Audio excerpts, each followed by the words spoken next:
এটার সাথে সম্পূর্ণ একমত পোষণ করে আমরা আমাদের রিপ্লাই দিয়েছি। 30শে জুলাই দিয়েছি, 31শে জুলাই এই প্রক্রিয়াটা সম্পন্ন হয়েছে।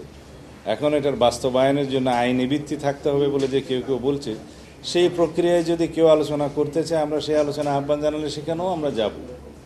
কিন্তু আমরা মনে করি এই যে জাতীয় ঐক্যমত্য কমিশনের মধ্যে জাতীয় ঐক্যমত্য প্রতিষ্ঠা হয়েছে, যে সমস্ত বিষয়ে প্রতিশ্রুতি, যে সমস্তগুলো অঙ্গীকার হিসাবে আমাদের কাছে চাওয়া হয়েছে এগুলো বাস্তবায়নের জন্য, এইটা আইনের ঊর্ধ্বে।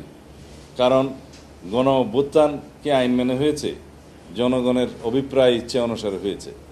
জনগণের চূড়ান্ত অভিপ্রায়ের বহিঃপ্রকাশের নামই হচ্ছে সংবিধান।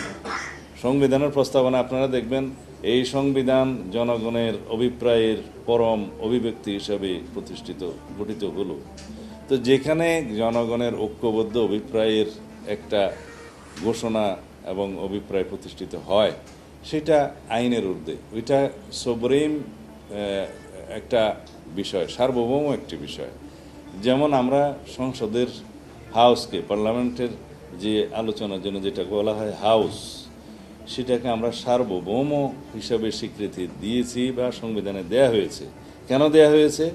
কারণ রাষ্ট্রের সকল ক্ষমতা এবং মালিকানা জনগণের হাতে, সেটা আমাদের সংবিধানের 7 অনুচ্ছেদে বলা আছে। এবং সেখানেই বলা হয় যে supremacy of the constitution. In fact constitution তো জনগণের জন্য, এবং জনগণ সেখানে সুবরেন অভিপ্রায় ব্যক্ত করে তাদের নির্বাচিত প্রতিনিধিদের মধ্য দিয়ে।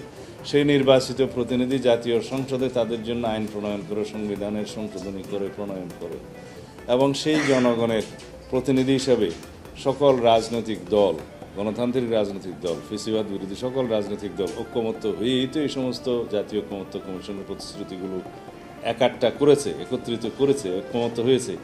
এটাই তো চূড়ান্ত অভিপ্রায়, এবং এরপর অঙ্গীকার আবদ্ধ হচ্ছে, আমরা প্রতিশ্রুত হচ্ছি, এবং তার মধ্য দিয়ে সেই প্রতিশ্রুতিগুলো বাস্তবায়নের জন্য একটা সনদ তৈরি হচ্ছে, এবং এই সনদটা জাতীয়ভাবে প্রকাশিত হবে, সেটা ওয়েবসাইটে যাবে, ইলেকট্রনিক প্রিন্ট মিডিয়াতে যাবে, এবং সমস্ত জনগণ সেটা দেখবে।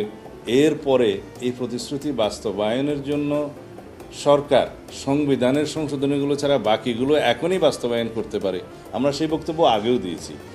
শুধু বাকি রইল সংবিধান সংশোধনীগুলো, যেটা নির্বাচিত জনপ্রতিনিধিদের দ্বারা জাতীয় সংসদে এটা সংশোধিত হতে হবে। এখন তার আগে এই সংবিধান সংশোধনীগুলোর কোনো প্রক্রিয়া যদি থাকে, কেউ যদি প্রস্তাব করে, যারা আলোচনা করছেন, সেই আলোচনাতে আমরা অংশগ্রহণ করব। যদি সেটা কোনো বৈধ প্রক্রিয়া হয়, গ্রহণযোগ্য প্রক্রিয়া হয়, সেটাও আমরা গ্রহণ করব। আমরা সকল কিছুতেই উদার প্রতিশ্রুতি দিচ্ছি।